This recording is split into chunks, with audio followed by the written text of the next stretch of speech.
चलिए, तो जैसा कि हम विधेयक प्रक्रिया यानी कि विधि निर्माण प्रक्रिया समझ रहे थे, तो उसके अंतर्गत मैंने धन विधेयक यानी 110 के तहत जो धन विधेयक आते हैं वो मैंने समझ लिया था कि धन विधेयक का क्या प्रारूप है, किस प्रकार पेश होता है, उसके फेल होने से क्या प्रभाव पड़ता है सरकार पर, इसके विषय में मैंने स्पष्ट समझ लिया था।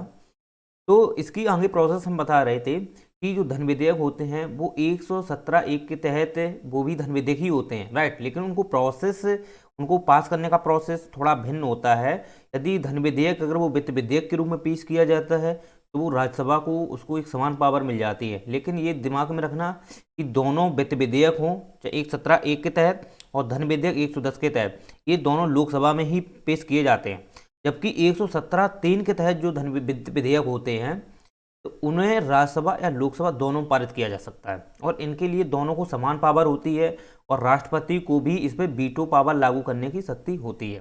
चलिए, तो हम यहाँ पर समझते हैं कि जो धन विधेयक था, चलिए देखो, जो धन विधेयक था ये एक्चुअली में देखा जाए तो 110 के तहत आता है और इसे पेश जब करते हैं, आपको ये तो मैंने सब क्लियर कर ही दिया था कि ये धन विधेयक जो था वो किससे संबंधित होता है, सरकार के आय व्यय जो कर होते हैं या संचय निधि पर जो भारत जो भी कर लगाना, कर बढ़ाना या उनसे पैसे निकालना, ये सभी जैसे विनियोग विधेयक, राइट। तो ये एक प्रकार के धन विधेयक ही होते हैं और धन विधेयक एक्चुअली में आप देखना केवल लोकसभा में ही लाया जाता है, राज्यसभा पे इससे कोई पावर नहीं जाती है, दी जाती है। लेकिन लोकसभा, राज्यसभा को 14 दिन के लिए भेज दिया जाता है तो उसमें देख ले सकती है, राइट। अगर वो कुछ संशोधन करती है तो राज्यसभा उस पर, लोकसभा उसे मानती है या नहीं मानती है वो उस पर डिपेंड करता है। लेकिन उसके बीच में कोई संशोधन नहीं करती है, पीछे से एक प्रपोजल जोड़ देती है कि ऐसा ऐसा होना चाहिए इसमें, तो लोकसभा को लगता है कि होना चाहिए तो ठीक है, नहीं होना चाहिए तो कोई बात नहीं, निरस्त कर देगी, ओके। लेकिन ये बाध्यकारी नहीं होता है। अगर फिर इसके बाद राष्ट्रपति के पास जाता है तो राष्ट्रपति को लगता है कि इसमें कुछ संशोधन होना चाहिए तो वो कर सकता है, और अगर वो चाहता है कि इसमें अगर वो संशोधन करता है तो फिर ये लोकसभा के लिए बाध्यकारी नहीं होता है, ओके। तो लोकसभा इसको माने या ना माने वो लोकसभा पे ही डिपेंड करता है। तो सबसे ज़्यादा पावरफुल यहाँ पे लोकसभा ही देखने को मिलती है, क्योंकि धन विधेयक जब पास किया जाता है तो उसके लिए क्या है कि लोकसभा जो अध्यक्ष होता है वो एफिडेविट यानी कि उसमें स्टाम्प शुल्क लगाता है और तभी वो फिर धन विधेयक के रूप में पेश होता है और वो पहले राष्ट्रपति फिर इसकी अनुमति दी जाती है। इसके बाद वो लोकसभा में पेश होता है और लोकसभा में जब वो पेश होता है तो उसके बाद उस पर अपना अपना सब संशोधन मत करते हैं, सब करते हैं। और इसके बाद क्या होता है, फिर प्रवर समिति होती है, प्रवर समिति के बाद एक अंतिम निर्णय होता है और इसके बाद वो फर्स्ट, मतलब जो प्रथम वाचन होता है उसके तहत होता है, राइट। फिर सेकंड वाचन आपने देखा हो कि जब वो पास हो जाता है तो उसके बाद प्रवर समिति अपना अंतिम संज्ञान देती है, अंतराल निष्कर्ष देती है। तो उसके बाद क्या होता है, उस पर किसी प्रकार का मत नहीं होता है, सॉरी, उस पर किसी प्रकार का कोई संशोधन नहीं कर सकता है, राइट। तो फिर अंतिम रूप में उसमें संशोधन सॉरी उसमें मतदान होता है, मतदान होने के बाद फिर वो पुनः जाता है राष्ट्रपति के पास, राष्ट्रपति उसको सिग्नेचर करना ही पड़ता है।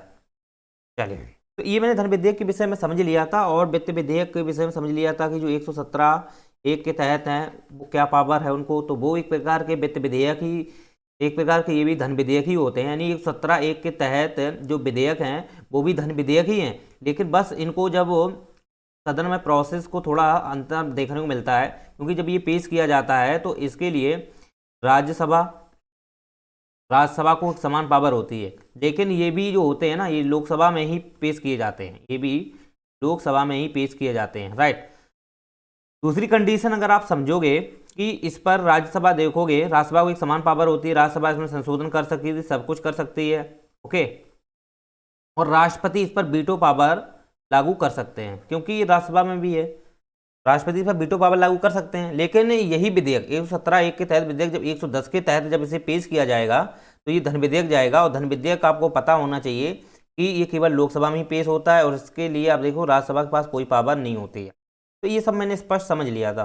अब हम समझते हैं 117 3 के तहत। तो इसमें आप देखोगे कि ये भी वित्त विधेयक आते हैं, ठीक, ये भी वित्त विधेयक होते हैं और ये विधेयक आप देखोगे, ये विधेयक आप देखोगे तो ये लोकसभा और राज्यसभा, लोकसभा और राज्यसभा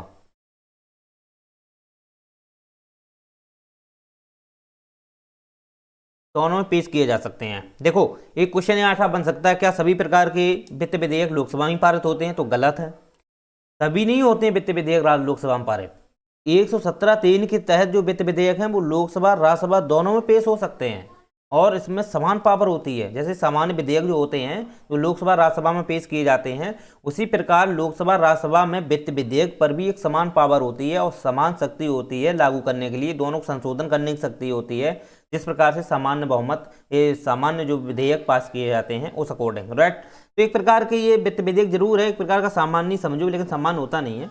चलिए, इसमें आप देखोगे कि राष्ट्रपति को भी वीटो पावर इसमें होती है। राष्ट्रपति वीटो पावर बिल्कुल लगा सकते हैं और राष्ट्रपति वीटो पावर में आप जान सकते हो कि इन पे जो विधेयक होते हैं, ये जो विधेयक होते हैं, तो आप एक चीज़ रख लो, वीटो पावर लगा सकते हैं, लेकिन वीटो पावर में जो जेबी वीटो पावर होती है, जेबी वीटो पावर होती है, वो आप देखोगे धन विधेयकों पर या इन विधेयकों पर लागू नहीं होती है, राइट।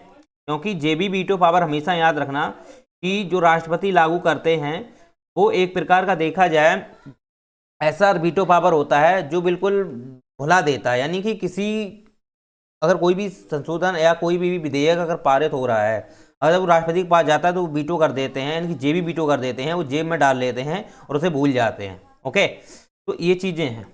चलिए, तो दिमाग में आप ये क्लिक कर लो, 117(3) के तहत जो वित्त विधेयक होते हैं ये भी एक प्रकार के विधेयक हैं। ये लोकसभा राज्यसभा दोनों में पारित किए जा सकते हैं। राष्ट्रपति के पास इसमें वीटो पावर लागू करने की शक्ति होती है। ओके, बस ये आप दिमाग में क्लिक कर लो। चलिए, तो अब हम इसी में अगर हम बात करते हैं तो आपको पता होना चाहिए ये धन विधेयक नहीं होते हैं, ये दिमाग में क्लिक कर लो, ये धन विधेयक नहीं होते हैं। ये जो वित्त विधेयक हैं ये धन विधेयक नहीं होते हैं। रीजन, क्योंकि 117(1) के तहत जो हैं वो सभी एक प्रकार के धन विधेयक ही होते हैं। तभी तो कहते हैं कि धन विधेयक, सभी प्रकार के धन विधेयक वित्त विधेयक होते हैं 117(1) के तहत, लेकिन सभी वित्त विधेयक धन विधेयक नहीं होते हैं। और सभी वित्त विधेयक में से कौन से धन विधेयक नहीं होते हैं? वो 117(3) के तहत जो वित्त विधेयक हैं वो धन विधेयक नहीं होते हैं। अब तुमको समझ में आया होगा कॉन्सेप्ट, राइट। चलिए, तो आपको ये स्पष्ट होना चाहिए कि कौन विधेयक होते हैं, कौन वित्त विधेयक नहीं होते हैं। वित्त विधेयक धन विधेयक नहीं होते हैं। चलो, अब हम बात करते हैं संविधान संशोधन। तो संविधान संशोधन की अगर बात की जाए तो संविधान संशोधन जो विधेयक होता है, तो ये संविधान में किसी भी भाग को जोड़ना या उसे हटाना या कुछ भी उसमें संशोधन करने के लिए विधेयक लाया जाता है। और ये विधेयक लोकसभा या राज्यसभा दोनों में लाया जा सकता है। ये लोकसभा व राज्यसभा दोनों में लाया जा सकता है, ठीक। और ये सब संविधान संशोधन विधेयक है, ये दक्षिण अफ्रीका से लिया गया है। ये दिमाग में आप रख लो, एक बार पूछ दिया जा सकता है, ठीक है। तो लोकसभा राज्यसभा दोनों में ये पेश हो सकता है। और ये जो विधेयक होता है, ये जो विधेयक होता है, तो इसमें आप देखोगे कि राष्ट्रपति वीटो पावर लागू नहीं करता है। दिमाग में एक चीज़ क्लिक कर लेना कि जो धन विधेयक होते हैं, धन विधेयक होते हैं या संशोधन विधेयक होते हैं, संशोधन विधेयक और धन विधेयक, इन दो पर राष्ट्रपति वीटो पावर लागू नहीं करते हैं, क्योंकि ये पूर्व अनुमति से ही पेश किए जाते हैं, ठीक। वो लोकसभा राज्यसभा में पेश हो सकता है, लेकिन ये जो पेशी होती है, पेशी होने का आधार है, ये आप देखोगे तो वही है जो मैंने पहले से बता रखा था। कैसे? यानी कि अगर लोकसभा में जाता है तो सबसे पहले किस में जाएगा? वो उनके पास जाएगा, लोकसभा अध्यक्ष के पास। अगर राज्यसभा में जाता है तो राज्यसभा के पास उपराष्ट्रपति के पास जाएगा, ठीक है। प्रोसेस वही है, पेशी वही है, उसी आधार पर होता है। बस यही है कि इसमें धन विधेयक और संशोधन विधेयक होते हैं, ये आप देखोगे इस पर वीटो पावर लागू नहीं होती है। और ये जो विधेयक है, संविधान संशोधन विधेयक है, ये आप देखोगे 3 टाइप से इनको समझा जाता है। पहला आता है साधारण बहुमत द्वारा, राइट। दूसरा है विशेष बहुमत, विशेष बहुमत। और तीसरा जो आप देखोगे साधारण बहुमत, विशेष बहुमत और विशेष बहुमत प्लस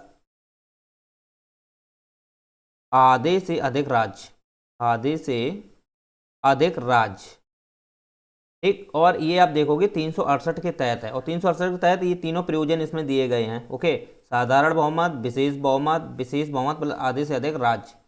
अगर आप इनको समझोगे, तो अगर आप समझोगे तो साधारण बहुमत से कौन से विषय आते हैं, तो आपको पता होना चाहिए कि अनुच्छेद 2 और 3 के तहत जो भी प्रावधान संविधान में किए गए हैं, 2 और 3 आपको मैंने पढ़ाया था। अनुच्छेद 2 में 3 जो अधिग्रहण करने से संबंधित है, या भारत के आंतरिक भाग में कुछ अधिग्रहण करना हो, या कुछ बाहरी क्षेत्र से भारत को अधिग्रहण करना हो, राइट, तो वो अधिग्रहण कर सकते हैं अनुच्छेद 2 के साथ। जैसे सिक्किम का आप एग्जाम्पल ले लो, राइट, और जैसे यनम है, पांडिचेरी, जो भी कराईकल वाले जो क्षेत्र हैं वो भी इसी में हम शामिल कर सकते हैं। तो ये जो क्षेत्र शामिल किए गए थे ये साधारण बहुमत द्वारा ही किए गए थे, क्योंकि संविधान संशोधन उसके लिए था, संविधान संशोधन था, और साधारण बहुमत से ही वो पेश किए गए थे। और साधारण बहुमत में आप एक दिमाग में क्लियर कट कर लो कि इसमें आप देखोगे कि 50% +1 होना चाहिए, यानी कि 50% +1, यानी कि अगर लोकसभा में पारित हो रहा है तो वहाँ में जितने भी सदस्य हैं उसका आधा से +1% होना चाहिए, राज्यसभा में उतना ही होना चाहिए, एक समान है, राइट।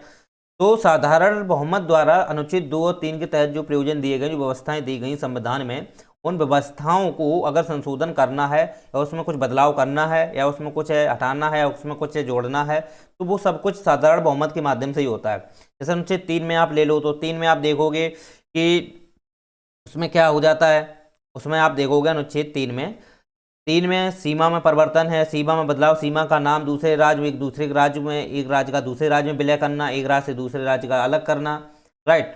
तो ये राज्य को विभाजन का सीमा या सीमांकन जो उनका सीमांकन होता है, राइट, इनको सब जो किया जाता है वो साधारण बहुमत के माध्यम से ही करते हैं, संसद साधारण बहुमत से ही करती है, ओके। और जबकि विशेष बहुमत आप देखोगे तो विशेष बहुमत आप दिमाग में एक चीज बैठा लेना कि विशेष बहुमत जो होता है वो केंद्र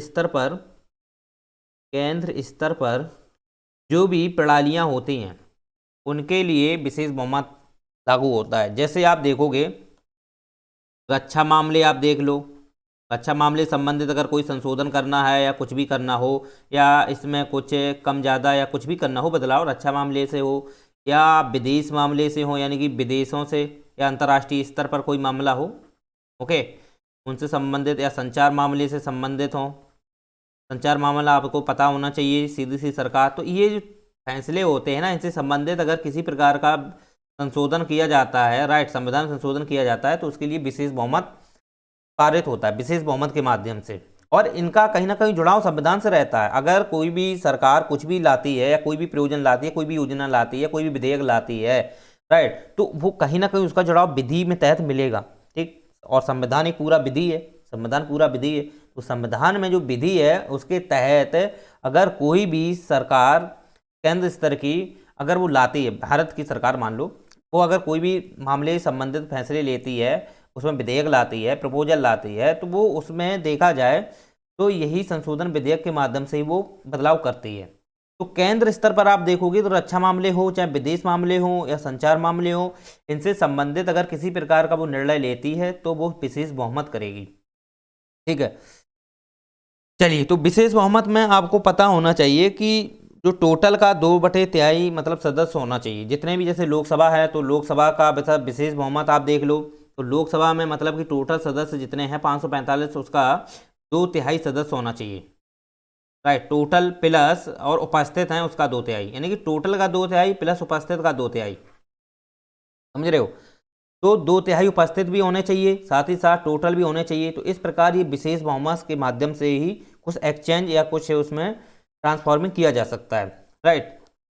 आप अगर देखोगे विशेष बहुमत और प्लस आधे से अधिक राज्य, तो विशेष बहुमत प्लस आधे से अधिक राज्य से आप देखोगे कि कोई निर्णय ऐसा लेना हो जो केंद्र के स्तर से भी हो या राज्य के स्तर से हो, ठीक है। तो आपने देखा हो संपत्ति सूची से जुड़े विषय जो होते हैं उसमें कहीं ना कहीं विशेष बहुमत और आधे से अधिक राज्यों की सहमति होनी अनिवार्य होती है। और राज्य सूची से संबंधित अगर विषय अगर संशोधन उसमें करते हैं, और आपको पता ही होने चाहिए कि कोई भी बदलाव अगर राज्य स्तर पर अगर कर रही है वो संवैधानिक तौर पर है तो वो केंद्र ही करती है, क्योंकि संविधान संशोधन केवल केंद्र स्तर पर है, संविधान संशोधन केवल केंद्र स्तर पर है, क्योंकि संसद ही संविधान संशोधन करती है, राज्य विधानमंडल संशोधन नहीं कर सकते हैं, ओके। तो राज्य स्तर पर अगर किसी प्रकार का निर्णय या राज्य स्तर पर किसी भी परिषद या मंत्री परिषद या किसी भी विधानमंडल से कुछ एक्सचेंज या बदलाव करना हो, ओके, तो उसके लिए आप देखोगे विशेष बहुमत प्लस आधे से अधिक राज्यों का बहुमत होना अनिवार्य होता है, ठीक है। तो आप यही समझ लो। तो विशेष बहुमत या या तो राज्य सूची में विषय संबंधित हो या संवर्ती सूची विषय संबंधित हो, तो उसमें विशेष बहुमत प्लस आधे से अधिक राज्यों का बहुमत होना अनिवार्य होता है। तो इसमें आप देखोगे जैसे जीएसटी मान लो, ठीक है, तो जीएसटी आप देखोगे गुड्स सर्विस टैक्स है, जो यूपीए सरकार में एक संशोधन किया गया था, उसमें आप देखोगे कि इसे पारित तो 1 जुलाई 1917 से ये लागू हो गया, सॉरी 2017 में 1 जुलाई 2017 से, ठीक है, लागू हो गया था। लेकिन इससे पहले आप देखोगे संशोधन किया गया था, संशोधन यूपीए की सरकार में किया गया था और वो गठबंधन की सरकार थी। तो उस समय आप देखोगे तो उस समय जीएसटी एक प्रकार का देखा जाए तो जीएसटी को लेकर के एक वित्त विधेयक था, यानी कि जीएसटी एक वित्त विधेयक था, अर्थात धन विधेयक।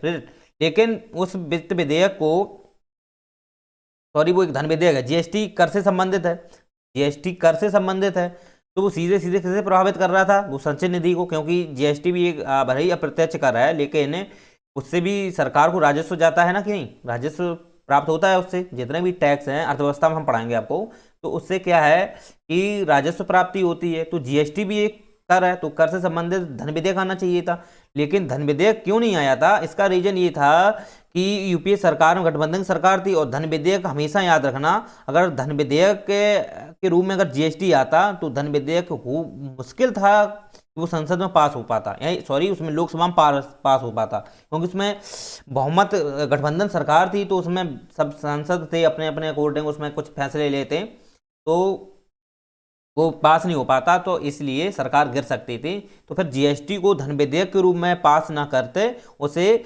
वित्त विधेयक के रूप में पास किया गया था, राइट। और वित्त विधेयक में आपको मैंने बता ही दिया था कि धन विधेयक वित्त विधेयक के रूप में पेश हो सकता है 117 के तहत, लेकिन आप उसमें देखोगे उसकी प्रोसेस जो है वो लोकसभा राज्यसभा को दोनों समान रूप से मिल जाती है, लेकिन वो पेश लोकसभा में ही होगा। ओके, ये आप गारंटी कर सकते हो। चलिए, तो इस प्रकार जीएसटी आप देखोगे तो जीएसटी एक ऐसा कर है जो केंद्र स्तर और राज्य स्तर दोनों पे लागू होता है और ये अप्रत्यक्ष कर है, राइट। चलिए, तो इस प्रकार से विशेष बहुमत और आधे से अधिक का मतलब है, विशेष बहुमत को मैंने क्लियर कर ही दिया है। इसके बाद आधे से अधिक राज्य, तो जैसे कि 28 राज्य हैं तो 15 राज्य की अनुमति होना अनिवार्य होती है, तभी वो पास होता है। चलो, इसके बाद अगर बात की जाए, इस पर वीटो पावर लागू नहीं होती है, दिमाग में क्लिक कर लेना। चलो, और विशेष बहुमत में मैंने बता ही दिया है, जैसे संधियां करनी हो, जैसे केंद्र स्तर पर संधि हैं, समझौते, अंतर्राष्ट्रीय समझौते हो या कोई निर्णय लेने होते हो, ठीक है, ये सब केंद्र लेवल की बात होती है। वो केंद्र क्या करती है, इसमें निर्णय लेती है। चलो, अगर बात की जाए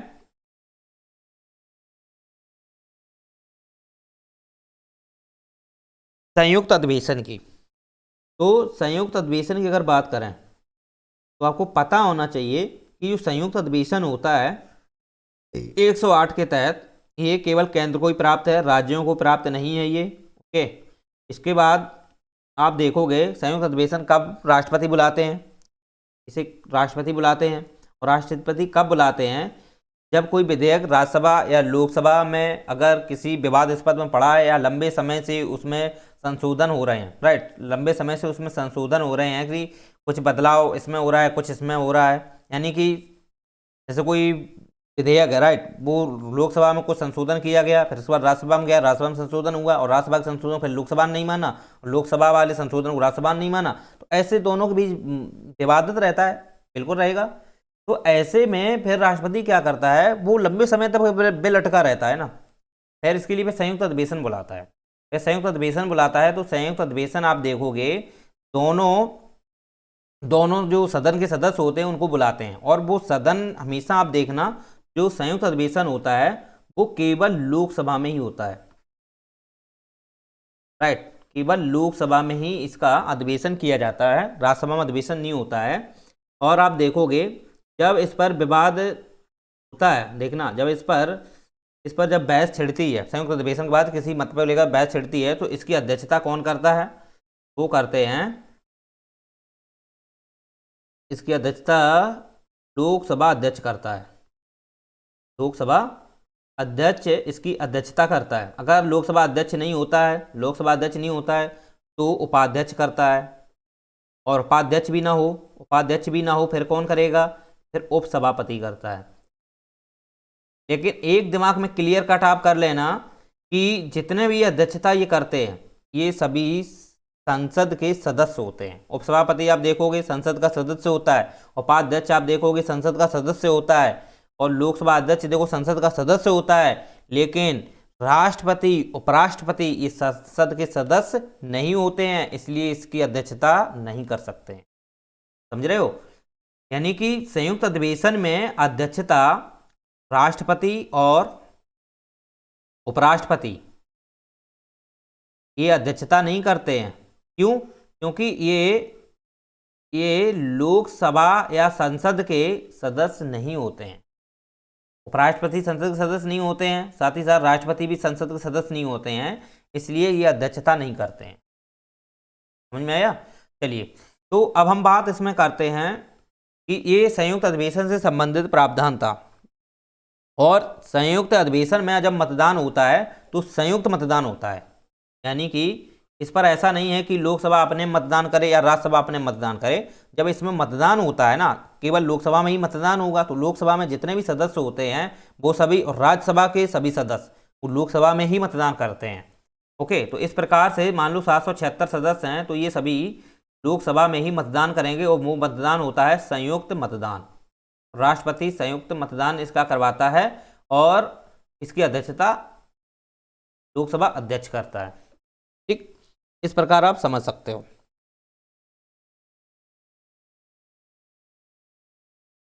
चलिए, तो संयुक्त अधिवेशन वित्त विधेयकों में भी हो सकता है। जो वित्त विधेयक होते हैं, जैसे 117 एक के तहत और 117 3 के तहत, इसमें भी आप देखोगे संयुक्त अधिवेशन आ सकता है। लेकिन धन विधेयक में संयुक्त अधिवेशन नहीं आता है। एक बात दिमाग में क्लियर कट कर लेना, धन विधेयक केवल लोकसभा में ही पेश होता है, तो उसके लिए संयुक्त अधिवेशन का कोई प्रावधान नहीं है।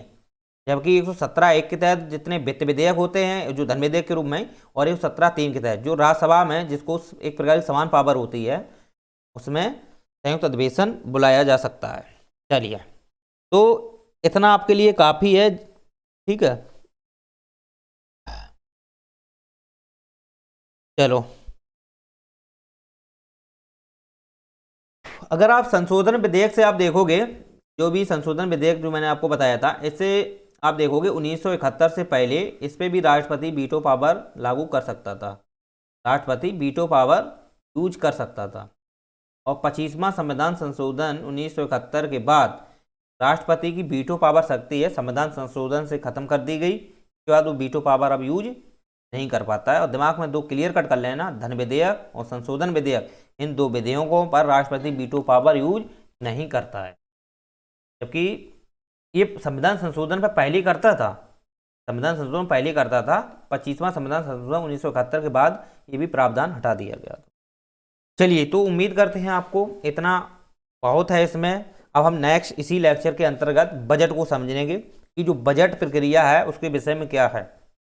बजट आपने देखा हो, बजट एक प्रकार का क्या होता है इसके बारे में समझेंगे, कैसे पेश होता है, इसकी प्रोसेस क्या है।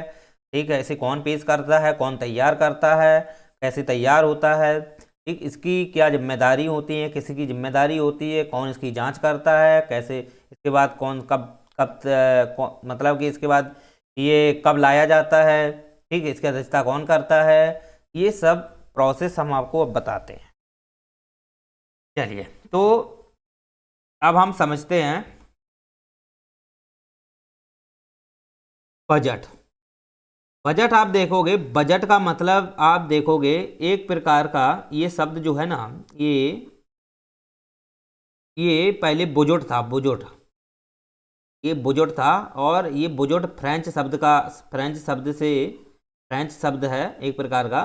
फिर इसे अंग्रेजी शब्द में बजट कहा गया, अंग्रेजी भाषा में इसे बजट कहते हैं, क्योंकि बजट एक अंग्रेजी भाषा का शब्द है। ठीक है, और भारतीय संविधान में बजट नाम से कोई उल्लिखित नहीं किया गया है। ठीक है, इसे वित्तीय वर्ष के रूप में यूज किया गया है। वित्तीय वर्ष, एक वित्तीय वर्ष में जो लेखा जोखा होता है उसे कहते हैं बजट। एक वित्तीय वर्ष में, वित्त का मतलब तो आप जानते ही हो, धन, वित्तीय वर्ष में जो लेखा जोखा होता है, राइट, लेखा जोखा होता है, उसे हम कहते हैं बजट। और संविधान में इसका कोई क्लियर कट इसका उल्लेख नहीं किया गया है, केवल वित्तीय वर्ष के रूप में या वित्तीय वार्षिक के रूप में इसको में उल्लिखित किया गया है। ओके, चलो, तो एक वर्ष में आपको पता होना चाहिए कि एक वर्ष में जो सरकार का जो वित्त लेखा जोखा होता है, ठीक है, आय व्यय जो भी सरकार करती है वो सभी उसका हम एक प्रकार का देखा जाए वो बजट होता है, राइट, बजट। यानी कि एक वर्ष में, और इसका उल्लेख देखोगे 112 के तहत किया गया है, लेकिन बजट शब्द का नहीं किया है। एक बार फिर से हम आपको बता दें, 112 के तहत जो किया गया है वित्तीय वार्षिक विवरण किया गया है, ठीक है। तो आप दिमाग में क्लियर कट कर लो कि जो बजट होता है, बजट ये एक प्रकार का कोई बिल नहीं होता है, समझ रहे हो, ये कोई एक प्रकार का बिल नहीं होता है, ये एक प्रपोजल होता है, राइट, एक प्रपोजल होता है। और प्रपोजल आप देखोगे जब तक ये पेश नहीं हो जाता, पेश होने के बाद उस पर बहुत सारी 6-7 चरणों से ये गुजरता है, आपको हम क्लियर करेंगे, 6-7 चरणों से गुजरता है। इसके बाद इस पर बाद में विनियोग विधेयक लाया जाता है, इसके बाद ये पूरा बिल बनता है, तब उसे बोलते हैं बिल, ठीक। इसके पहले ये प्रपोजल ही रहता है, पूरा प्रपोजल रहता है। तो आपको पता होना चाहिए कि सबसे पहले इसकी थोड़ा आप देखोगे पृष्ठभूमि को समझ लो। बजट जो है ना, बजट जो है पहले हमारे यहाँ पर जो पेश किया जाता था, वो जो पहले हमारे यहाँ अंग्रेजी शासन था, तो अंग्रेजी शासन में भी बजट जो है ना, आपने देखा हो कि सरकार को आपने देखा हो एक 1892, ठीक, 1892 का जो वो आता है एक्ट, ठीक है, तो उसके तहत बजट पर प्रोसेस करने की राज्यों सरकार को भी थोड़ा, अपने भारतीय लोगों को भी थोड़ा उस पर बहस करने की शक्ति दी गई थी। ऐसे बजट शब्द 1860 में आया था, इसके बाद 1892 में इसका वो उस पर बातचीत करने के लिए सरकार लोगों को, हमारे यहाँ को भी उनको बजट में बातचीत करने की थी, लेकिन वो औपचारिक थी, ठीक, औपचारिक थी, उसमें पक्ष रख सकते थे, लेकिन औपचारिक थी, कोई ज़्यादा उनकी कोई पावर नहीं थी, ठीक है। तो इस प्रकार से ये बजट है, लेकिन बजट हमारे यहाँ पर पेश होता रहा है। लेकिन बजट जो हमारे यहाँ पर आप देखोगे 1992 तक ना, मेरी बात, 1992 तक जो बजट पेश हुआ है हमारे यहाँ पे, 1992 तक जो बजट पेश हुआ है, इससे पहले 1992 से पहले 1992 तक क्या होता था कि 5 बजे बजट पेश होता था, 5 बजे। 5 बजे का मतलब ये है कि उस समय लंदन में आप देखोगे, ब्रिटेन में, तो ब्रिटेन में जो बजट पेश होता था, राइट, ब्रिटेन में जो बजट पेश होता था वो 11 बजे होता था, यानी 11:30 पर, राइट, 11:30 पर, 11:30 बजे पेश होता था।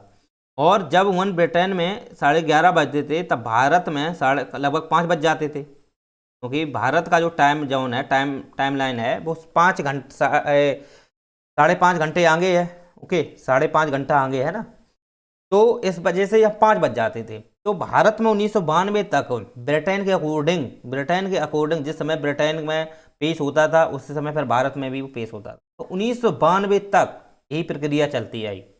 1992 तक जो ब्रिटेन में तो अभी भी उतने ही समय पर पेश होता है, 11:30 बजे, लेकिन भारत में अब जो समय है वो 11 बजे कर दिया गया है, ठीक है। पहले 1992 तक ये 5 बजे तक ही पेश होता था, शाम के 5 बजे अंधेरा हो जाता था, समझ रहे हो। चलो, तो फिर इसे बदला किसने है, वो अटल बिहारी वाजपेयी की सरकार थी। अटल बिहारी वाजपेयी की जब सरकार आई, भाजपा में, ये बीजेपी से थे, जब इसकी सरकार आई तो इन्होंने बजट को जो समय था वो चेंज कर दिया, ठीक, वो चेंज कर दिया और वो कर दिया 11 बजे, राइट, 11 बजे। लेकिन आपको पता होना चाहिए कि जो बजट पहले पेश होता था, वो फरवरी के अंतिम दिवस में होता था, फरवरी के अंतिम दिवस में, लेकिन अब इसे बदल दिया गया है, ठीक, लेकिन अब 1 फरवरी को पेश होता है, अब ये 1 फरवरी को पेश होता है, राइट। चलिए, तो इतना आप दिमाग में क्लियर कट कर लो। तो बजट में आप देखोगे कि सबसे पहले भारत में कब पेश किया गया, तो आप देखोगे 1937 में अपने यहाँ केंद्र में सरकार आ गई थी, एक कांग्रेस की सरकार आ गई थी, जो जवाहरलाल नेहरू जो प्रधानमंत्री थे, लेकिन वो आप देखोगे केंद्र सरकार की जरूर आ गई थी, लेकिन वहाँ पे कहीं ना कहीं प्रभाव किसका था, क्योंकि स्वतंत्र भारत हुआ नहीं था। तो इस पे देखा जाए तो उस समय संसद वहाँ की ब्रिटेन का ही प्रभाव था, ब्रिटेन की सरकार थी उस समय, राइट।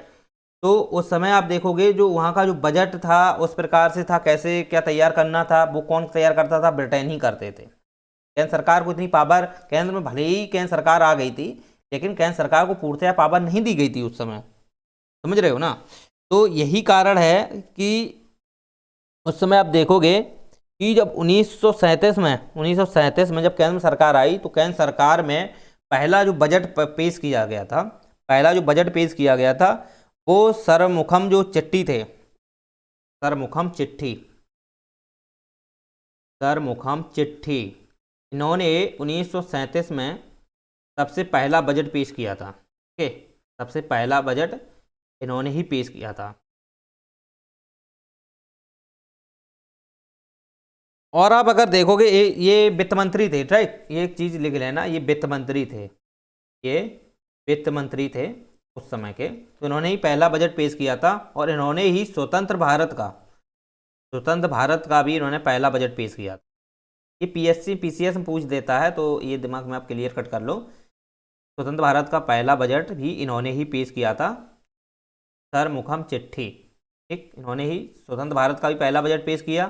साथ ही साथ उन्होंने सबसे पहला बजट जो केंद्र में जब सरकार आई 1937 में, तो उस समय भी इन्होंने ही पहला पेश किया था। लेकिन आपसे अगर पूछा जाए गणतंत्र भारत का पहला बजट पेश किसने किया था, तो गणतंत्र भारत का मतलब ये है कि संविधान लागू होने के बाद, यानी कि 26 जनवरी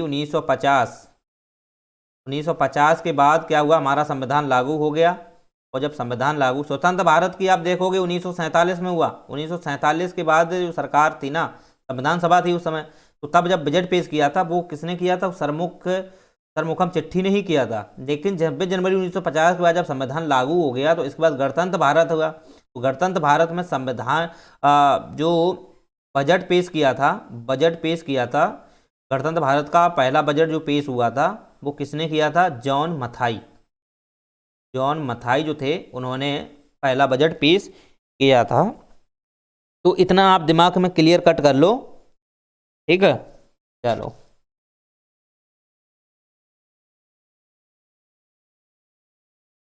एक मिनट, 1992 नहीं है यहाँ पे, सॉरी, यहाँ पे 1999 है, राइट। दिमाग में सर गया था, 1992 तो फिर नरसिम्हा राव सरकार की थी, ठीक है। 1999 में अटल बिहारी की सरकार आई थी, और वो भी देखा जाए तो 28 दिन के लिए देखा, ठीक है। तो ये 1999 है, 1992 में ये सरकार नहीं थी, राइट। चलो, यहाँ थोड़ा मिस्टेक हो गई थी, चलिए। तो आप जॉन मथाई ने पेश किया था, ओके। तो आप इतना दिमाग में क्लियर कर लो कि किसने किसने स्टार्टिंग में जो बजट पेश किए थे, किसने किए, कैसे किए, राइट। ये आप थोड़ा दिमाग में अगर बैठा लोगे तो फिर सही हो जाए। चलो, तो आपको हम बता दें कि जो बजट का लेखा जोखा होता है, बजट का जो लेखा जोखा होता है, वो तैयार कौन करता है, तो आपको ये चीज़ें पता होनी चाहिए। वो तैयार करता है भारत का महानियंत्रक लेखा परीक्षक, भारत का महानियंत्रक, जो 148 के तहत आते हैं अनुच्छेद, लेखा परीक्षक। इनकी जिम्मेदारी होती है कैग की, यानी कि सेंट्रल अटॉर्नी जनरल जो होते हैं, ये क्या करते हैं, इनके पास ये तैयार करते हैं, ओके। लेकिन ये तैयार किसके नाम पे करते हैं, राष्ट्रपति के नाम पर। सुनना मेरी बात ध्यान से, ये मुख्य माने जाते हैं। जो भी बजट होता है, एक साल का वित्तीय वर्ष का जो बजट होता है, उसको तैयार कौन करते हैं, महानियंत्रक लेखा परीक्षक, क्योंकि इनके ही हाथ में सब कुछ होता है लेखा जोखा। ये ऑडिट जानते हो, लेखा जोखा मतलब कि जो केंद्र स्तर का जितना भी लेखा जोखा होता है, ठीक है, वित्तीय से संबंधित आयकर जो भी हो, उससे संबंधित जितना भी लेखा जोखा होता है, वो महानियंत्रक लेखा परीक्षक के हाथ में होता है, समझ रहे हो। ये सबसे बड़ा अधिकारी है वित्त लेखा जोखा के रूप में, यानी कि ऑडिट में ये सबसे बड़े अधिकारी होते हैं, और ये अधिकारी होते हैं, ये कोई मंत्री नहीं होते हैं, ये अधिकारी होते हैं। तो ये सब तैयार करते हैं, ये सब तैयार करते हैं और राष्ट्रपति के नाम पर करते हैं। और जब ये तैयार कर लेते हैं तो इसके बाद क्या होता है कि ये फिर अपनी जो रिपोर्ट है, अपनी रिपोर्ट राष्ट्रपति को भेजते हैं, राइट। अपनी रिपोर्ट ही राष्ट्रपति को भेजते हैं और राष्ट्रपति के नाम से ही ये तैयार करते हैं, राष्ट्रपति के नाम से ही तैयार करते हैं और राष्ट्रपति को ही अपनी रिपोर्ट भेजते हैं। ओके, फिर राष्ट्रपति क्या करता है, राष्ट्रपति आपको पता होना चाहिए हर 5 वर्ष में वो एक वित्त आयोग गठित करता है, 5 वर्ष में हर एक वित्त आयोग गठित करता है। ठीक है, एक दिमाग में एक क्लियर कट कर लो। फिर ये राष्ट्रपति को जब ये भेजते हैं तो राष्ट्रपति क्या करता है इस पर, ये आप देखोगे तो इसे वित्त मंत्रालय में ना, वित्त मंत्रालय में ये भेजता है। वित्त मंत्रालय में आपको पता होना चाहिए, तो वहाँ पर क्या होता है कि जो वित्त सचिव होते हैं, वित्त सचिव जो होते हैं इसकी क्या करते हैं, जांच, इसकी क्या करते हैं, जांच। देखो फिर से समझो, महानियंत्रक लेखा परीक्षक क्या करता है, इसको तैयार करता है और तैयार करने के बाद ये रिपोर्ट भेजता है राष्ट्रपति को, और राष्ट्रपति फिर क्या करते हैं, इसको वित्त मंत्रालय में रेफर करते हैं, और फिर वित्त मंत्रालय में जो वित्त सचिव होते हैं उनको ही रेफर करते हैं ये। तो वित्त सचिव क्या करते हैं, फिर इस पर जांच पड़ताल करते हैं, और जांच पड़ताल करने के बाद, सुनना, जांच पड़ताल करने के बाद में क्या होता है कि राष्ट्रपति ही वित्त मंत्री के द्वारा इसे संसद में पेश कराते हैं। लेकिन राष्ट्रपति के नाम से ही पेश होता है, समझना यहाँ पे, वित्त मंत्री के द्वारा इसे संसद में पेश कराया जाता है और वो राष्ट्रपति के नाम से पेश होता है। लेकिन वित्त मंत्री करता है, राष्ट्रपति पेश नहीं करते हैं। राष्ट्रपति पेश ना करने का रीजन ये है कि ये सदन के सदस्य नहीं होते हैं, ये सदन के सदस्य नहीं होते हैं, इसलिए ये पेश नहीं कर सकते। ये कोई मंत्री नहीं है, ठीक है, ये कोई फिर मंत्री नहीं होते हैं ना, ये राष्ट्रपति बन जाते हैं। ओके, तो स्पष्ट आप समझ सकते हो कि ये सदन के सदस्य नहीं होते हैं, या तो फिर राष्ट्रपति के नाम पर हैं तो राष्ट्रपति पेश कर सकते थे, तो उन्होंने, लेकिन पेश किस लिए नहीं करते हैं, वो इसलिए नहीं करते, वो संसद के सदस्य नहीं होते हैं, इसलिए वो वित्त मंत्री द्वारा पेश कराते हैं। ठीक है, तो होता उन्हीं के नाम से है। तो आप ये क्लियर कट कर लो अपने माइंड में कैसे क्या इसका प्रोसेस है। चलिए, तो आपने ये प्रोसेस समझ ही लिया है। इसके बाद अगर आप देखोगे, इसके बाद अगर देखोगे तो बजट के आप खाते 2 होते हैं, और बजट हमेशा याद रखना प्रपोजल के रूप में ही पेश होता है। बजट के 2 खाते हैं।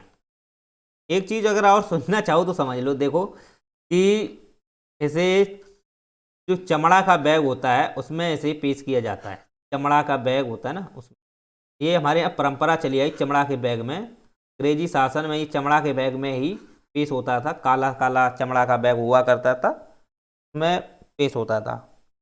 ऐसा नहीं है कि उसमें संपत्ति रखी हो, संपत्ति नहीं, उसमें एक प्रकार का लेखा जोखा प्रपोजल होता है। ठीक है, उसमें कोई संपत्ति नहीं होती है। ठीक है, संपत्ति तो आपको पता ही होना चाहिए कि इसके जो सरकार का अकाउंट होता है वो किस में होता है, आरबीआई में होता है। केंद्र सरकार का अकाउंट आरबीआई में होता है, राज्य सरकारों का अकाउंट भी आरबीआई में ही होता है, इसलिए कोई अलग से बैंक नहीं होती, आरबीआई में ही इनका अकाउंट होता है, और सरकार ही उनको क्या है, उसको नियंत्रण करती है। चलिए, तो चमड़ा वाला बैग पहले पेश होता था, ठीक है, तो अभी भी होता है, तो ये हमारे यहाँ पर परंपरा है। तो बजट के आपने देखे हो 2 खाते होते हैं, ठीक, 2 खाते होते हैं। पहला खाता अगर आप देखोगे तो पहला खाता होता है संचित निधि पर भारत व्यय। ओके, संचित निधि पर भारत व्यय, ठीक। और दूसरा जो खाता होता है वो होता है गैर भारत व्यय।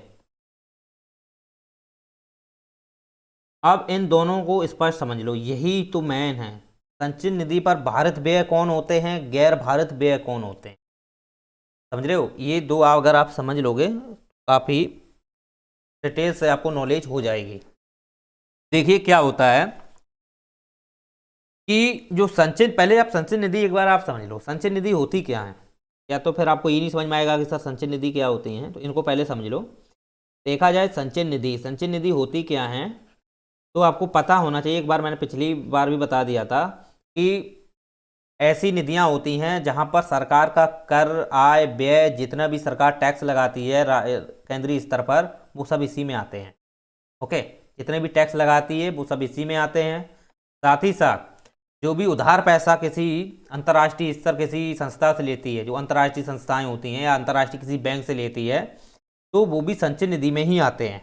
ठीक है, वो भी संचय निधि में ही आते हैं। जैसे IMF से लिया हो या वर्ल्ड बैंक से लिया हो या इंटरनेशनल जो बैंक डेवलपमेंट है उससे अगर लिया हो, ठीक है, इनसे अगर सरकार पैसे लेती है या किसी भी प्रकार का आप देखा हो, सरकार टैक्सेशन के माध्यम से आयकर, निगम कर, जितने भी कर होते हैं सरकार लगाती है या कम करती है, जो भी करती है उसका जितना भी आय है, जो भी इनकम है, राजस्व होता है, वो संचय निधि पर रखा जाता है।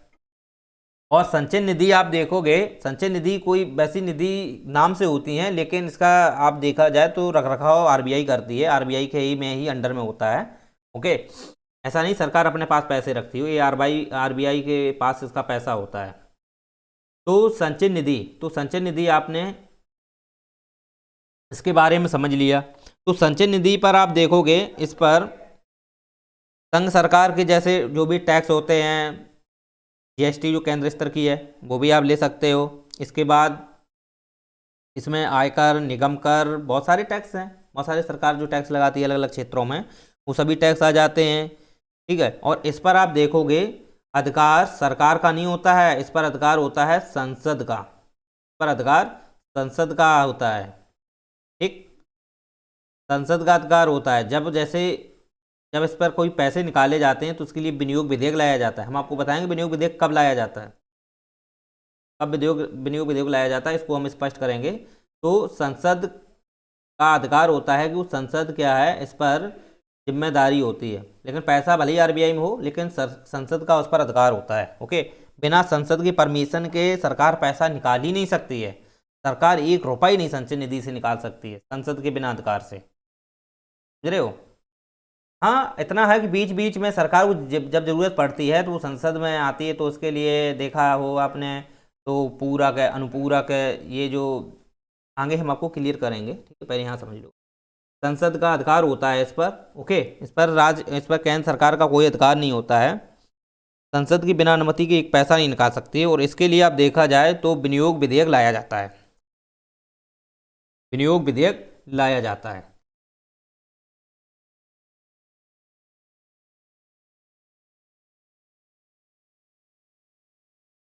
चलिए,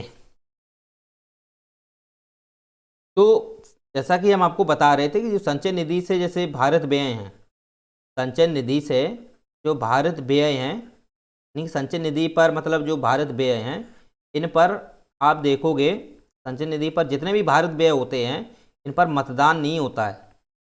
राइट, इन पर मतदान नहीं होता है संसद में। ओके, इन पर मतदान नहीं होता है, एक दिमाग में ये क्लियर कट कर लो।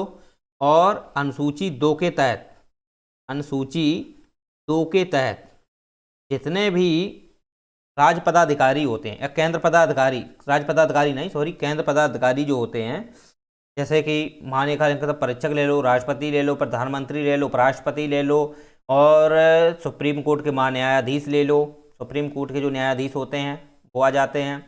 और UPSC के यानी कि संघ लोक सेवा आयोग के जो भी सदस्य हैं, अध्यक्ष हैं, और जितने भी केंद्र स्तर के आयोग होते हैं उनके सदस्य अध्यक्ष हैं, मंत्रालय होते हैं, मंत्री होते हैं उन, ठीक है, सांसद होते हैं, एक मंत्री होते हैं, इनका जितना भी पैसा है ना, सब संचय निधि पर भारित होता है। और वो अनुसूची 2 के तहत, यानी अनुसूची 2 में जितने भी केंद्र पदाधिकारी आते हैं या केंद्र के जो जितने भी राजनीतिक नेता आते हैं, वो सभी संचय निधि पर ही भारित होते हैं। ओके, और उन पर मतदान नहीं होता है, के लिए मतदान नहीं होता है, समझ रहे हो। चलिए, कोई मतदान नहीं होता है। ओके, बिना मतदान के ही इन्हें पैसा दिया जाता है, बिना मतदान के किसी प्रकार का मतदान नहीं होता है, क्योंकि राष्ट्रपति को हर महीने पैसा चाहिए, तो हर महीने तो फिर इन पर मतदान ही होता रहेगा क्या। अब मान लो हर जितने भी सांसद हैं, मंत्री हैं, नेता हैं केंद्र स्तर के, तो इन्हें पैसा चाहिए होता है, तो हर बार इन पर मतदान होगा क्या, नहीं होगा ना। संचय निधि पर भारत व्यय, जितने भी अनुसूची 2 के तहत संचय निधि पर भारत व्यय होते हैं, उन पर किसी भी प्रकार का मतदान नहीं होता है। ठीक है, चलो, तो दिमाग में ये क्लियर कट कर सकते हो आप। इसके बाद अगर आप देखोगे लोक लेखा, तो लोक लेखा निधि आती है।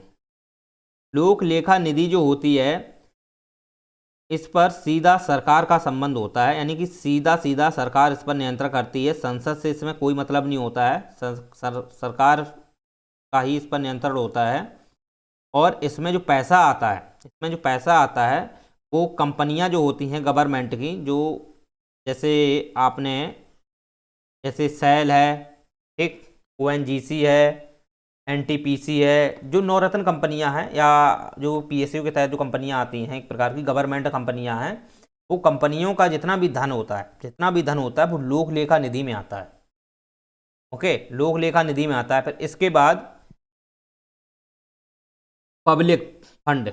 पब्लिक फंड का मतलब ये है कि जो जमा, मतलब कि जितनी भी आप पैसा जमा करते हैं, जितनी भी जनता अपना पैसा बैंकों में जमा करती है, वो लोक लेखा निधि में ही आती है। और लोक लेखा निधि एक प्रकार की आरबीआई के ही अंतर्गत आती है।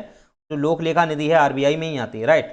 तो जितना भी पैसा है, जितना भी जमा करते हैं, जितनी भी जनता जमा करती है, या जो भी यहाँ पे कंपनियां हैं गवर्नमेंट की वो जमा करती हैं, तो वो लोक लेखा निधि के तहत आती हैं और इसमें सीधा सीधा सरकार का नियंत्रण होता है।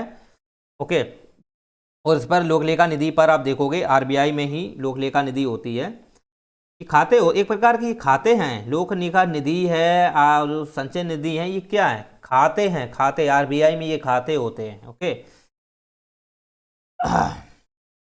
इस प्रकार से जितना भी पब्लिक फंड है या जो भी जमा हम लोग करते हैं बैंकों में जमा करते हैं, तो उस पर देखा जाए तो आरबीआई ही एक प्रकार का जो बैंकों पर नियंत्रण रखती है। तो वो आप जानते हो सब पैसा आरबीआई नियंत्रण रखती है, लेकिन वो सीधा सीधा आरबीआई को आपको पता ही होना चाहिए आरबीआई पे किसका नियंत्रण होता है? केंद्र सरकार का होता है, केंद्र सरकार का नियंत्रण होता है। चलिए, अगर आप देखोगे कि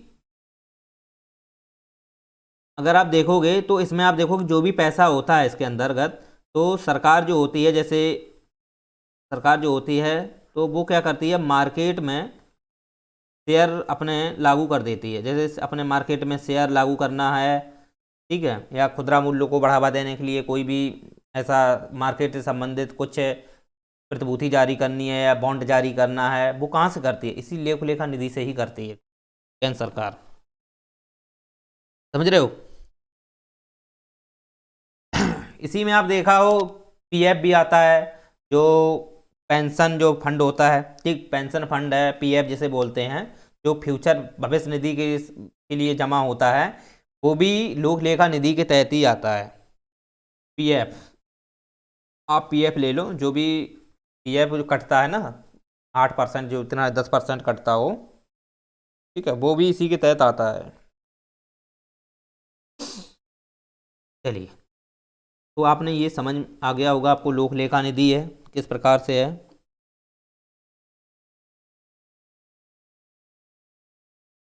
और मैंने आपको बता ही दिया है, शेयर मार्केट में सरकार जो है वो मार्केट में जैसे म्यूचुअल फंड है वो जारी करती है और वहाँ से धन कमाती है, राइट। गवर्नमेंट मतलब कि इसमें जो म्यूचुअल फंड है ना वो पेश करती है। जैसे म्यूचुअल फंड तो आप जानते ही हो ना, म्यूचुअल फंड एक प्रकार का जो प्राइवेट में भी होता है, हर व्यक्ति म्यूचुअल फंड लगा सकता है, और केंद्र सरकार भी म्यूचुअल फंड अपना जारी करती है, से वो धन कमाती है ना। ठीक है, नेक्स्ट आती है आकस्मिक निधि। तो आकस्मिक निधि आप देखोगे तो ना इस पर केंद्र का नियंत्रण है, ना इस पर राज्य का नियंत्रण है। केंद्र मतलब सरकार का, सरकार, लेकिन इस पर राष्ट्रपति का नियंत्रण होता है। राष्ट्रपति भी एक प्रकार के देखा जाए तो मंत्रिपरिषद के वो सदस्य नहीं होते हैं, तो इसलिए वो कार्यपालिका के सदस्य तो नहीं है, लेकिन वो एक संसद के केंद्र लेवल पर वो एक सरकार के सदस्य हो जाते हैं। तो इसलिए आप देखोगे कार्यपालिका के सदस्य नहीं है। इसलिए आकस्मिक जो निधि है, आकस्मिक जो निधि होती है, इस पर आप देखोगे संसद का कोई नियंत्रण नहीं होता है, ठीक, इस पर होता है राष्ट्रपति का, राष्ट्रपति का होता है। और राष्ट्रपति आप देखोगे आपातकालीन स्थिति में, आपातकालीन स्थिति में, जैसे आपातकालीन स्थिति में आप जानते हो कि जैसे राष्ट्रीय आपातकाल लगा हो, उस स्थिति में पैसा का मतलब पैसे की जरूरत पड़ सकती है आपातकालीन में भी। जैसे भुखमरी स्थिति छा गई हो या किसी समस्या से लोग ग्रस्त हों, तो उसमें आकस्मिक निधि का प्रयोग कर सकती है, योजना बना सकती है, वो राष्ट्रपति उस पर अपना शक्ति प्रयोग करता है। इसके बाद आप देखोगे जैसे किसी प्राकृतिक घटना हो गई हो, तो प्राकृतिक घटना में आप जानते हो जैसे भूकंप है, ज्वालामुखी, सुनामी है, जैसी स्थितियाँ बन गई हों, ठीक है, इसमें लोग उजड़ गए हों तो उनको फिर क्या है, वो आवास देना है, जो भी देना है वो राष्ट्रपति आकस्मिक निधि से ही फिर यूज करते हैं। चलिए, तो आप ये दिमाग में क्लियर कट कर लो। तो इस पे किसका सीधा सीधा नियंत्रण होता है, वो होता है राष्ट्रपति का।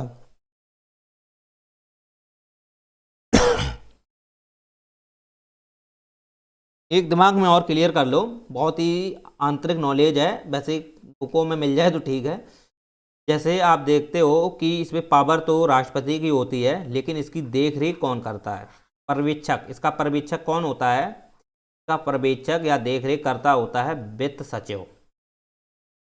वित्त सचिव एक ये अधिकारी होता है, ठीक है, वित्त सचिव होता है।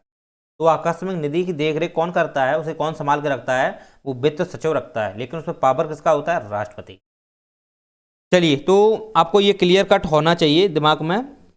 चलो, इसके बाद करते हैं गैर भारित व्यय। ये मेन है, गैर भारित व्यय। और गैर भारित व्यय पे आपको हमेशा याद रखना चाहिए, इस पे मतदान होता है, इस पे मतदान होता है, और जबकि भारत व्यय पे मतदान नहीं होता है, इस पे मतदान होता है। ओके, जो जो हम लिखाते जा रहे हैं ना, ऐसे आप की पॉइंट लिखते जाइए, किस पे मतदान होता है, किस पे नहीं होता है, किस पे नियंत्रण होता है, कैसा क्या है, अगर आप लिखते रहोगे चलिए तो समझ में आ जाएगा। अब देखोगे गैर भारत व्यय से ही संबंधित ये 6 प्रोसेस या 6 या 7 प्रोसेस होती हैं उसमें, आप वो समझिए। भारत व्यय की तो बात खत्म हो गई, भारत व्यय जो है उसमें कोई प्रकार का मतदान ही नहीं होता है। गैर भारत व्यय जो होता है पे ही आप देखोगे मतदान होता है, इसमें प्रोसेस होती है, 6 प्रकार की 6-7 प्रकार की प्रोसेस होती है, उसको अब हम समझते हैं। तो संचय निधि को मैंने बताया था, संचय निधि 266 अनुच्छेद के तहत है और आकस्मिक निधि 267 के तहत है। इस प्रकार से ये निधियां के अनुच्छेद हैं, आप एक प्रकार इन्हें याद कर लेना। और एक चीज़ और दिमाग में क्लियर कर लो, जो आकस्मिक निधि थी वो मूल संविधान में नहीं थी, मूल संविधान में इसका उल्लेख नहीं मिलता है।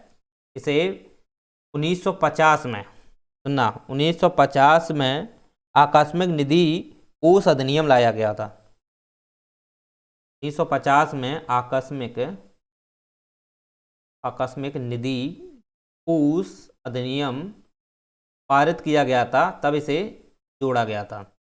ठीक, तो 50 में ये मूल संविधान में विवरण नहीं है आकस्मिक निधि का, फिर 1967 से 267 अनुच्छेद इसको ऐड किया गया था।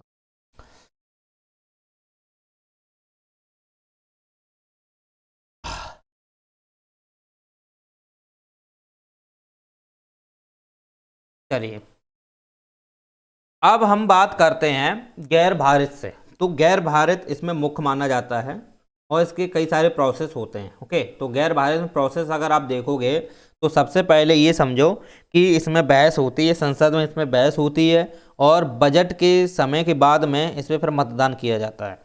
तो मतदान सबसे लास्ट में होता है। ओके, जब विनियोग विधेयक लाया जाता है फिर इस पर मतदान किया जाता है। और हमेशा याद रखना कि जो बजट है एक्चुअली में जो पेश होता है ना, वो पेश होता है, वो आप देखो गैर भारत व्यय पे इसमें मुख्य माना जाता है। ठीक, गैर भारत व्यय पे ही इसका माना जाता है एक प्रकार से, क्योंकि सीधा सीधा आप देखोगे तो इसमें 6-7 प्रोसेस होती हैं। इसके बाद जब ये पास हो जाता है, ये पास हो जाता है तो फिर विनियोग विधेयक आ जाता है, विनियोग विधेयक लाया जाता है। विनियोग विधेयक देखा जाए तो एक धन विधेयक ही होता है, जो सरकार अपने योजनाओं के लिए धन निकालती है, सरकार योजनाओं के लिए धन निकालती है। ठीक है,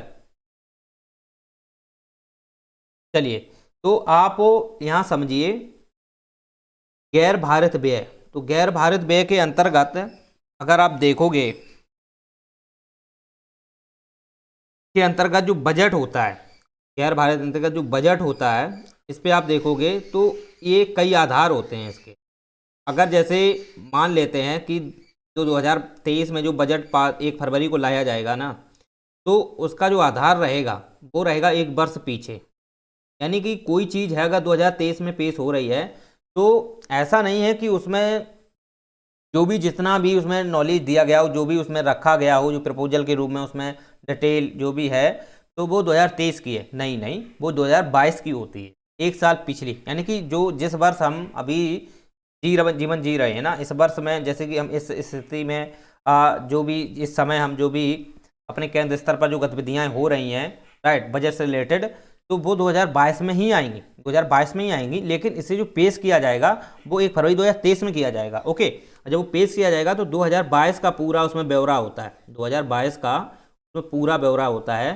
तो एक आधार आप समझ लीजिए 2022 का, ठीक, और एक आधार 2023 का भी इसमें आता है। और 23 का आधार आप देखोगे संशोधन रिलेटेड होता है कि कुछ भी अगर संशोधन करना है बजट में, जैसे कुछ भी संशोधन करना है, संशोधन आप जब बजट में करते हैं तो संशोधन के बाद आप देखोगे तो वित्त मंत्रालय अपनी तरफ से कुछ योजनाएं बनाता है, ठीक है, भविष्य के लिए योजना बनाता है कि 2023 में हम ऐसा ऐसा ऐसा करेंगे, ठीक है।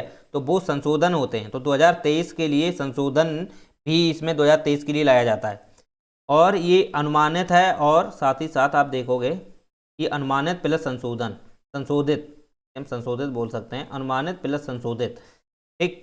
और आता है फिर 2024 के लिए भी, तो आधार 2024 का भी रहता है, ये केवल अनुमानित रहता है, ये केवल अनुमानित ही रहता है, इसमें किसी प्रकार का कोई संशोधन वगैरह नहीं होता है। 2024 में कौन संशोधन करेगा, उसके लिए 2023 में आएगा।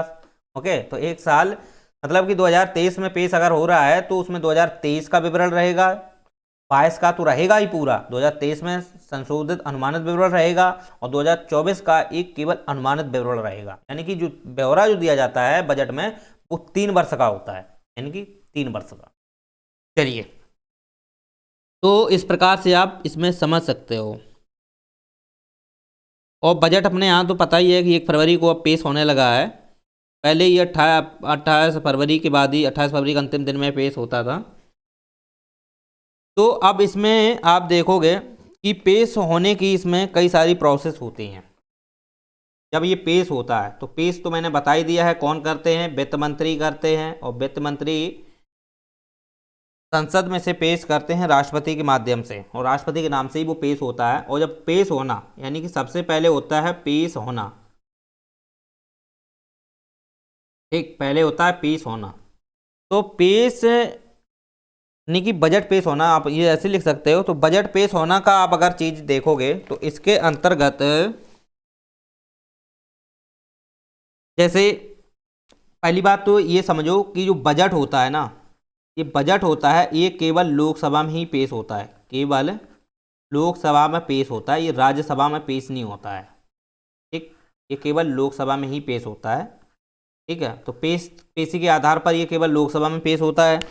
इसके बाद अगर आप देखोगे कि इसमें जब पेश होता है तो 2022 है, ठीक, तो 2022 के अंतिम आंकड़े इसमें लिए जाते हैं, सब कुछ इसमें किया जाता है। इसके बाद क्या होता है कि जब इस पे अपना अध्यक्ष, उसकी पेश होने के बाद अध्यक्ष उसमें देख रेख करता है, सब कुछ करता है, तो इसके बाद वो क्या है, सर्वे कराता है, राइट, वो क्या कराता है, सर्वे। तो सदन जो होते हैं उसमें ये सर्वे कराता है। सर्वे क्या है कि जितने भी संसद के सदस्य होते हैं उन पे होता है सर्वे, राइट। और फिर सर्वे आप देखोगे तो इनके पास जो जितने भी संसद के सदस्य होते हैं ना, इनके पास पिछले बजट का भी अपना एक पूरा प्रपत्र होता है।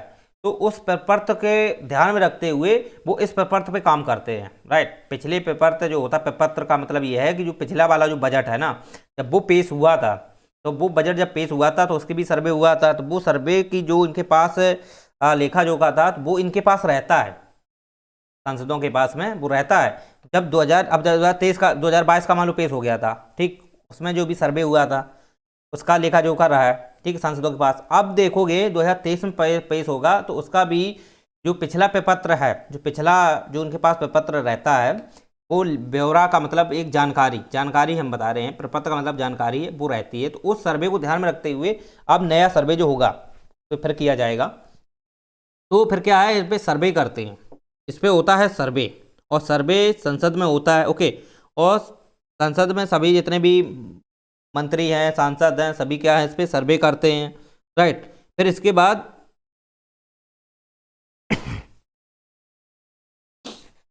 फिर क्या करते हैं, जब ये सर्वे हो जाता, सर्वे के दौरान क्या होता है कि जो वित्त मंत्री होते हैं, वित्त मंत्री होते हैं अपना एक बजट भाषण देते हैं, सर्वे के दौरान बजट भाषण देते हैं। ओके, और बजट भाषण में आप देखोगे वो अपनी बात रखते हैं कि इतने से सर्वे हो रहा है, इसमें हम आगे क्या काम करेंगे, यानी कि आने वाले समय में जो भी वित्त मंत्री होते हैं, ठीक है, वो बजट भाषण में बोलते हैं कि हाँ हमने ऐसा ऐसा पेश किया है और ये जो बजट रहेगा ये 3 वर्ष का बजट है और हम ये 2022 का आंकड़ा लेके आए हैं। इसी के बाद अनुमानित संशोधन 2023 का है, 2024 का जो एक अनुमानित आंकड़ा है, और हम 2023 में जो भी काम करेंगे जो वित्त मंत्रालय के तहत जो होते हैं, तो वो बजट भाषण में वो मंत्री बोलते हैं, वित्त मंत्री जो भी हों वो बोलते हैं, वो बजट भाषण होता है उनका, और वो सर्वे के दौरान ही बोलते हैं, राइट, जब सर्वे होता है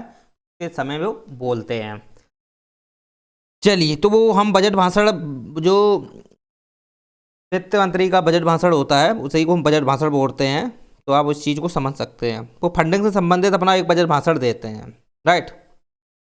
इसके बाद जब ये पेश हो जाता है तो पेश होने के बाद इसका राष्ट्रपति सत्रावसान कर देते हैं, ठीक। जब पेश हो जाता है तो पेश होने के बाद इसका राष्ट्रपति क्या कर देते हैं, सत्रावसान। आप सत्रावसान तो राष्ट्रपति ही करते हैं, और ये सत्रावसान आप देखोगे जब तक इस पे मतलब कि सर्वे होता है, और सर्वे जितने भी सांसद मंत्री हैं वे अपने घर पर करते हैं, ठीक, घर पर करते हैं, और ये 26 दिन तक, कितने 26 दिन तक, राइट, 26 दिन तक इस पर सत्रावसान रहता है।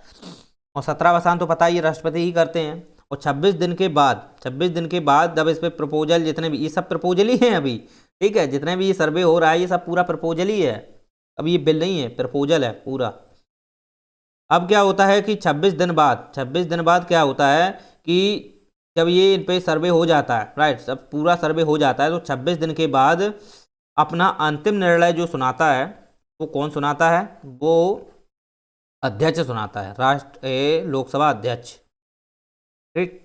और लोकसभा अध्यक्ष आप देखोगे अगर ये सर्वे कंप्लीट नहीं होता है, तो फिर ये गिलोटिन जारी करते हैं, गिलोटिन लोकसभा अध्यक्ष जारी करता है, और फिर वो अंतिम निर्णय लेता है। अपना अंतिम निर्णय ये लेता है, या तो वो सर्वे को फेल कर देगा या वो पास कर देगा, ये अंतिम निर्णय लेता है गिलोटिन में, राइट। तो आप दिमाग में ये क्लियर कट कर लो कि लोकसभा अध्यक्ष द्वारा 26 दिन बाद जब ये सर्वे होता है, 26 दिन तक सर्वे चलता है, तो सर्वे तो घर पे ही करते हैं सभी। इसके बाद जब सर्वे वापस लिया जाता है, सबसे पूछताछ होती है कैसे क्या है, सब कुछ है ठीक, कुशल मंगल है कि नहीं, तो फिर अगर लगता है कि उस पर सर्वे के बाद जो प्रतिक्रिया हुई है वो फेल है या पास है, उसका जो निर्णय देता है वो लोकसभा अध्यक्ष करता है। और फिर अगर वो लगता है कि इस पर गिलोटिन करना है, तो फिर वो अंतिम निर्णय देता है, या तो वो पास कर देगा या वो फेल कर देगा, फिर वो गिलोटिन जारी करता है। तो इस प्रकार आप समझ सकते हो 26वां जब दिन होता है तो तभी ये गिलोटिन जारी होता है। चलिए, तो इस प्रकार आप ये चीज़ें समझ सकते हो। या तो वो सभी प्रस्ताव को फेल कर सकता है या सभी प्रस्ताव को वो पास कर सकता है। तो इस प्रकार आप ये चीज़ें समझ सकते हो, क्योंकि उसमें लोकसभा अध्यक्ष की ये जिम्मेदारी होती है कि जितने भी प्रस्ताव हैं उस पर वो ध्यान में रखे, जितने भी मंत्री घर, जितने भी सब नेता होते हैं, सांसद, वो सब प्रपोजल घर पे बैठ के करते हैं, उस पर सर्वे करते हैं। तब फिर उस पर क्या है कि 26वां दिन राष्ट्रपति, लोकसभा के अध्यक्ष की जिम्मेदारी होती है कि उनको सभी को फैसले ले, तो अंतिम फैसला जो निर्णय देता है वो बरकरार रहता है, फिर उसे ही गिलोटिन बोलते हैं, समझ रहे हो, वो लोकसभा अध्यक्ष ही जारी करता है। इसके बाद अगर देखोगे तो बजट जो सत्र होता है, बजट सत्र तो आपको पता ही होना चाहिए कब तक होता है, ये होता है आपका फरवरी से मई तक। बजट सत्र जो होता है, बजट जो सत्र है वो फरवरी से मई तक होता है, ठीक, फरवरी से मई तक ये होता है बजट सत्र। और जब बजट सत्र आप देखोगे, जब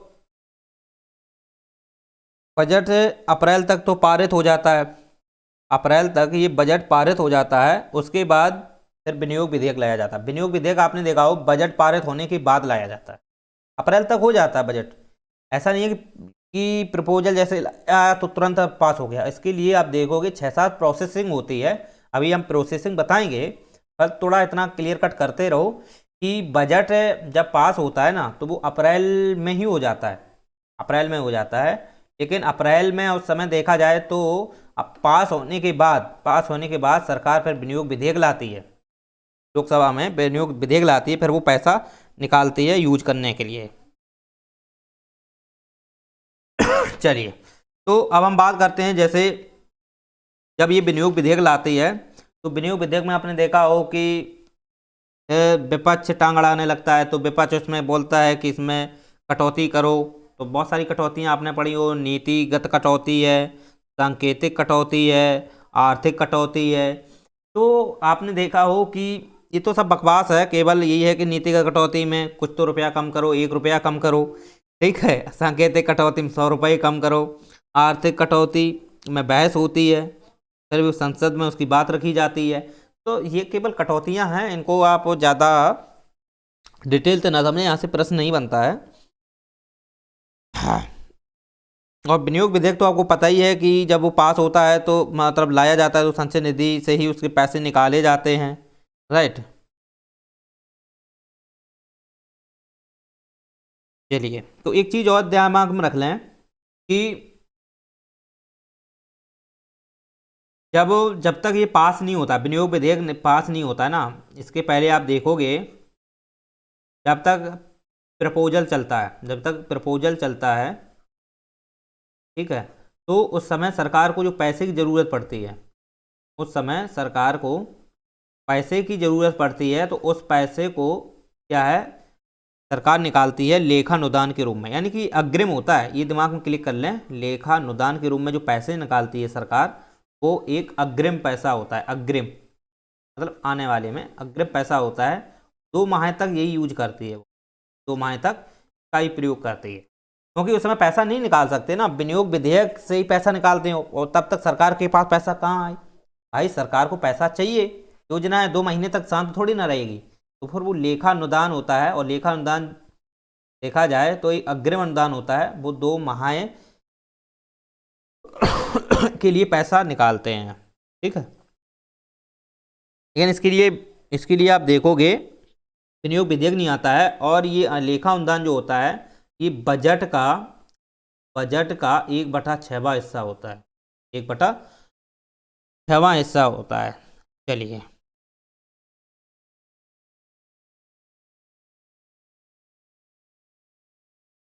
लेकिन अब दिमाग में एक चीज़ लिख लो कि ये लेखा अनुदान है ना, ये बजट पास होने से पहले ही ये पास हो जाता है, बजट पास होने से ये पहले पास किया जाता है, ये मार्च में ही पास हो जाता है, ये मार्च में ही पास हो जाता है, और अप्रैल में ये पास होता है। प्रोसेस मई तक चलती है इसकी, विनियोग विधेयक आता है, फिर उस पर पैसा, फिर उस पर बहस होती है सब। लेकिन ये चीज़ दिमाग में रखना, ये हम गैर भारित व्यय बता रहे हैं, गैर भारित व्यय। भारत व्यय का मतलब ही खत्म हो गया, भारत व्यय पे सीधा सीधा वो अनुसूची 2 के तहत है, ये गैर भारत व्यय पे है। जितनी भी ये पैसा निकाला निकोली हो रही, प्रोसेस हो रहा, प्रस्ताव है, ये गैर भारत व्यय पे है। ये दिमाग में आप क्लियर कट कर लेना एक बार फिर से। चलिए, तो इस प्रकार से आप समझ सकते हो। तो इसके लिए आपने समझा हो कि जैसे कि सबसे पहले क्या होता है, बजट की प्रस्तुति होती है।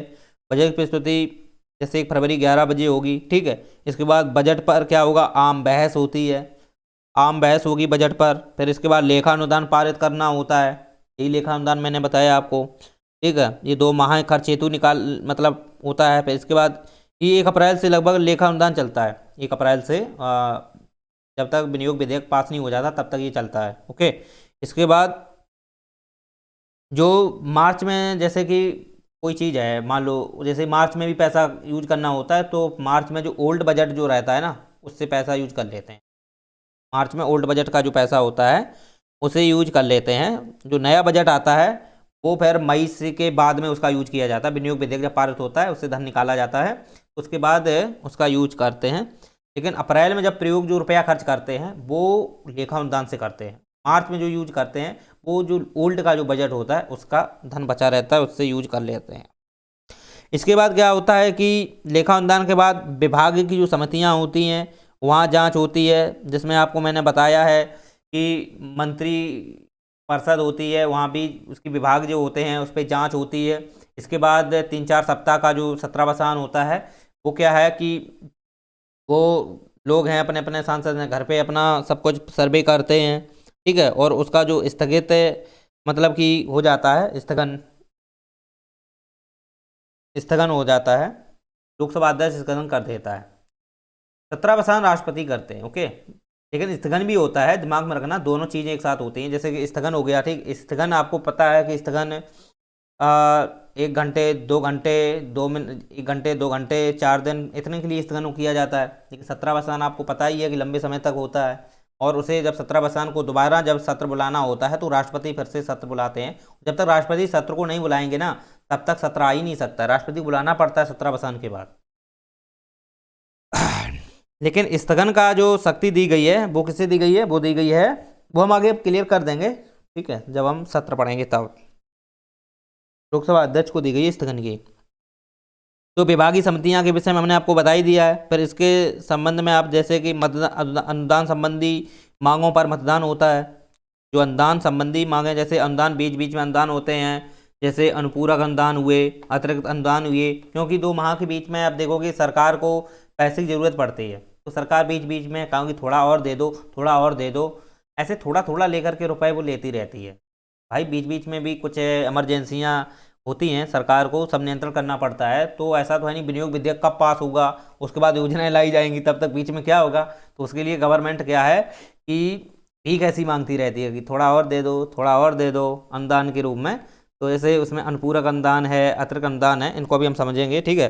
तो ऐसे अनुदान संबंधी मांगों पर उस पर मतदान होता है, राइट। फिर इसके बाद कटौती प्रस्ताव आता है, विपक्ष कराता है, जिसमें आपको मैंने बता ही दिया है कि नीतिगत कटौती है, उसमें जैसे 1 रुपया कम करना है, ठीक है। फिर सांकेतिक कटौती है, 100 रुपये कम करना है। फिर आर्थिक कटौती है, तो आर्थिक कटौती में जो होती है वो संसद में उस पर बहस होती है, मतदान होता है उस पर, राइट। तो ये सब है, ये विपक्ष करवाता है। फिर इसके बाद है विनियोग विधेयक आता है। फिर विनियोग बाद उसमें विनियोग विधेयक लोकसभा में ही आता है। फिर उस पर जब वो पारित हो जाता है तो इसके बाद सरकार आराम से पैसे निकाल लेती है, फिर योजनाएं लागू करती है। इस प्रकार से बजट पास हो जाता है। चलिए, इसके बाद आप देखोगे कि बजट में एक आम बजट देखा हो तुम आपने, एक वित्त बजट है, इसके बाद रेलवे बजट भी होते हैं। तो ये साथ साथ होते हैं, देखना। जैसे कि जैसे कि एक वित्त विधेयक से संबंधित एक बजट है, राइट, वित्त से संबंधित है, यानी कि जो वित्त मंत्री भाषण देते हैं वो कहते हैं कि 2023 में हम ये करेंगे, राइट। तो वो भी एक बजट अपना साथ में है, साथ में चलते हैं। एक तो आम बजट हो गया यही वाला जो पेश हो रहा है, इसके बाद एक होता है वित्त बजट, ठीक। तो वित्त बजट जो होता है वो भी साथ में पेश होता है, तो वो वित्त विधेयक के रूप में वो पेश किया जाता है, वो भी आम बजट के साथ ही वो पास किया जाता है, राइट। वही आम बजट के साथ ही पास हो जाता है, उसे बोलते हैं वार्षिक वित्तीय विधेयक, ठीक, उसे वार्षिक वित्तीय विधेयक बोलते हैं। चलिए, तो फिर आपको पता होना चाहिए, इसमें इतना ही बहुत है। अगर थोड़ा और समझना चाहो तो जैसे अनुदान होते हैं, तो अनुदान में जो सरकार मतलब कई प्रकार के होते हैं, सरकार भी कैसी मांगती रहती है, इन्हीं बजट पास नहीं होता है ना, क्योंकि विनियोग विधेयक तब तक नहीं ला सकता। इसके लिए पहले क्या करना होता है कि बजट पास, जैसे विनियोग विधेयक से एक साथ पैसा निकाल लेते हैं, राइट, विनियोग विधेयक से एक साथ पैसा निकाल लेते हैं। एक साथ पैसा निकालने के बाद में वो तो योजना में लागू कर दिया, अब जैसे पैसे नहीं है तो फिर वो अनुदान मांगती रहती है, तो उस पर भी मतदान किया जाता है। उसमें देखा हो कि अनुपूरक अनुदान है, अनुपूरक अनुदान देखा हो तो संसद जब स्वीकार करती है तो फिर योजनाओं के लिए मतलब इसे धन निकालना पड़ता है, अतिरिक्त धन होता है। अनुपूरक अनुदान एक अतिरिक्त धन होता है जो निकालती है। इसके बाद फिर अतिरिक्त अनुदान फिर आता है, तो लेकिन ये बजट में नहीं होता है, अतिरिक्त अनुदान बजट में नहीं होता है। ये जैसे कि नेशनल जो डिजास्टर जो NDRF के होते हैं ना, रिसर्च जो फोर्स होता है, एंड मतलब कि नेशनल रिसर्च फोर्स होता है, उनके लिए मतलब कि ये आता है। लेकिन अब वर्तमान शायद NDRF के लिए नहीं है, एक बार देख लेना, ओके, पहले ये होता था। तो इस प्रकार से ये बजट है, इसके विषय मैंने कंप्लीट ही आपको समझा दिया, काफ़ी लंबा प्रोसेस था। चलिए, तो नेक्स्ट लेक्चर में हम सदन के सत्र पढ़ेंगे, सत्रावसान है, उसमें सत्र है, स्थगन है, ये जो सब कुछ है। और इसका सदन, सत्रावसान या लोकसभा का विघटन कैसे होता है और उससे जो प्रभाव पड़ता है विधेयकों पर, उनके विषय में हम समझेंगे। चलिए, उम्मीद करते हैं आपको लेक्चर इस पर समझ में आ गया है। अगर नहीं आया है तो एक बार दो बार आप देखोगे, कंप्लीट समझ में आ जाएगा। और अच्छा लगा हो तो चैनल को लाइक शेयर सब्सक्राइब कीजिए, डिस्क्रिप्शन बॉक्स में जाइए, टेलीग्राम को ज्वाइन कर लीजिए। चलिए।